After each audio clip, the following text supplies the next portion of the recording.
today I'm going to show you what to do if you're stuck in the bush without one of these.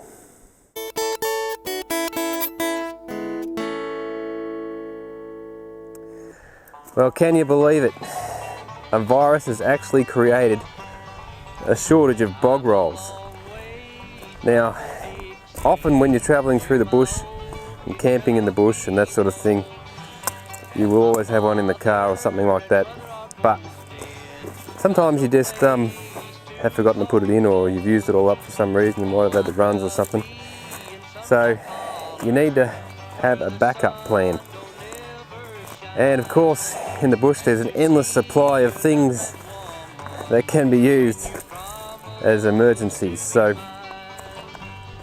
there's a number of different types of plants, and the things that they produce can be used as dunny paper substitute. So today I'm going to take you through a few substitutes, some quite adequate, some not quite so adequate.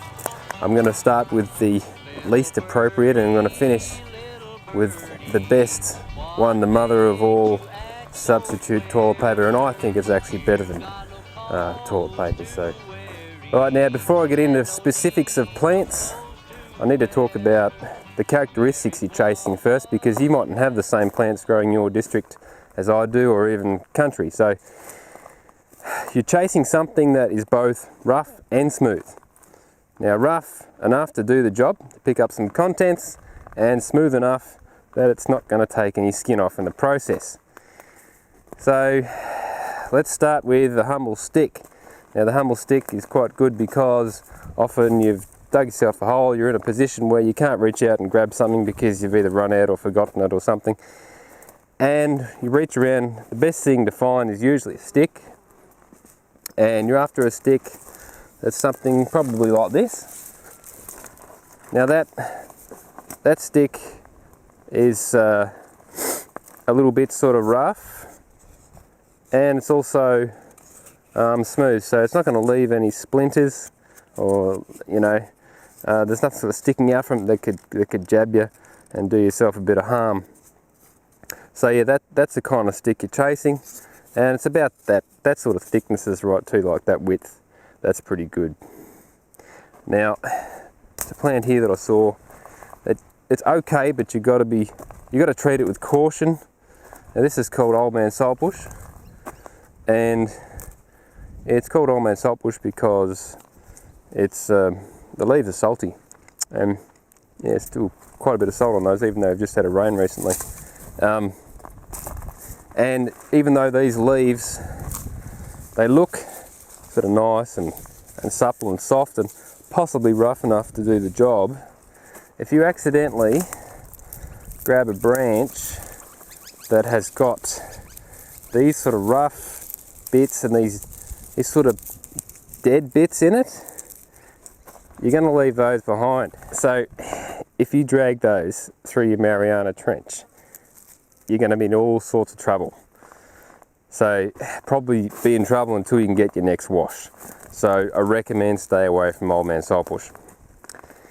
Now, what else can we find around here? Now, this is not bad. Only a good bunch of gum leaves. So now, gum leaves, they're not bad because they have eucalyptus oil in them, and they have a natural antiseptic quality, and they do smell good. So, but you bunch them up and and I'll stop laughing one day.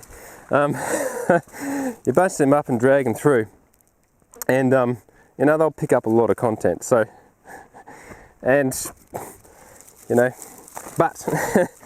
but again, you can break off a leaf, and you go home and from your camping trip or whatever, and you'll notice you've got a gum leaf stuck to you, and that's happened to me once. So, but don't tell anybody. Another one is bark. Now, bark is good, and by the way, while I'm on my way to some bark, you've got to be careful. Check the stuff that you're using that it doesn't have any bugs on it, because if you put a bull ant anywhere near that area, you're going to regret it for quite a few hours. So bark is good. Now this is bark. This is a swamp yate tree, and see all the bark there peeling off that dead tree. I just broke some of that off. Yeah, that's not too bad, that stuff, but you know, it's rough, it's a little kind of brittle. It might be leaving some stuff behind as well, so you've got to be careful of that. You know, and look, there's some sawdust in there for some animals have been eating the wood underneath, and you know, you don't want to be having sawdust in that area either. So now I'm going to take you to another area. We don't have these trees growing around our place. It's a little bit too dry for them here, so I'm going to take you to a slightly wetter area, and I'll show you this tree that's got some really good bark. That'd be great to do the job, and it's even called paper bark tree. So let's go there now, and I'll show you what that looks like.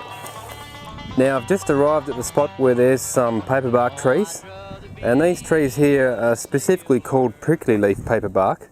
So as far as the leaves go, don't even think about it. But the bark through here is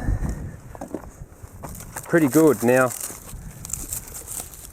the sheep have actually been in this paddock, they've just been taken out, so they've rubbed all the bark off down the bottom, but up the top where they couldn't reach, there's some really good specimens here that would do the job just fine.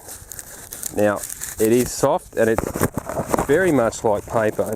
It peels off in layers, and it's fantastic. You probably get more than one use per piece of bark. You could just peel off a layer and use it again.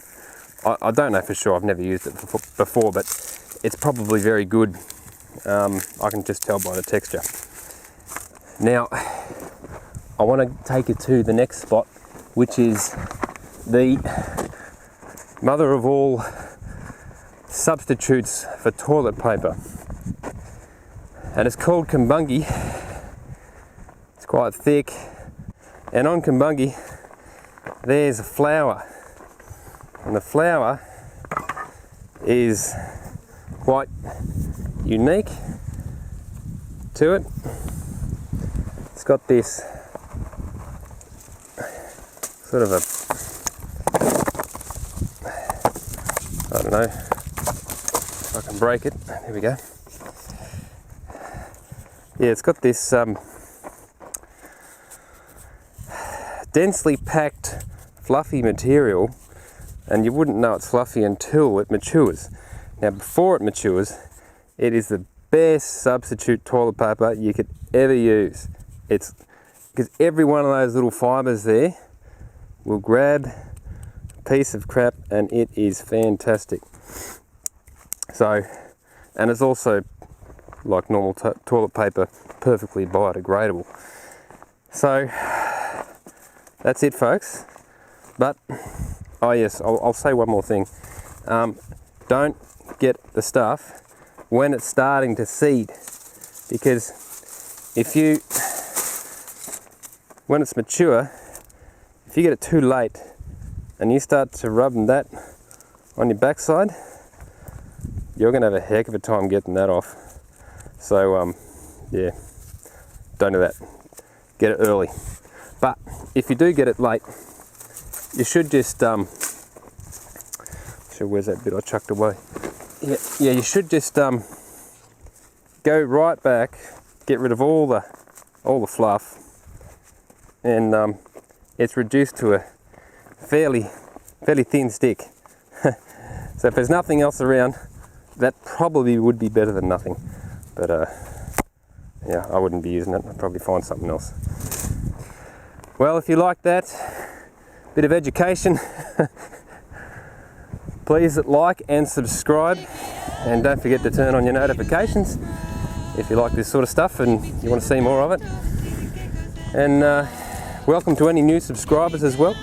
It's just going steadily up, so thanks for joining, and I'll catch you next time.